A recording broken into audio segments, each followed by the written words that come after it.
Біржан Сал Қожағұлұлы 1834 жылы дүниеге келіп, 1897 жылы өмірден озды. Біржан Сал Қожағұлұлы қазіргі Көкшетау облысы Еңбекшілер ауданындағы Степняк қаласында дүниеге келген.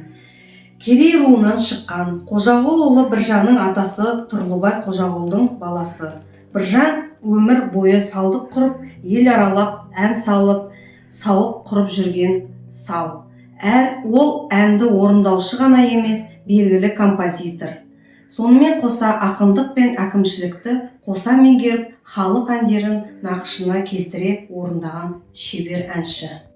Баласы Қожағұлдың Біржан Салмын, адамға зияным жоқ, жүрген жанмын. Сыңа мені сендер неге алмайсың, өзің сұңқар, өзім сал, кімге зармын. Жасым бар 20-да жасырмаймын, басымнан дұшпан сөзін асырмаймын. Басымнан дұшпан сөзі асып кетсе, сені түгіл патшаға да бас ұрмаймын.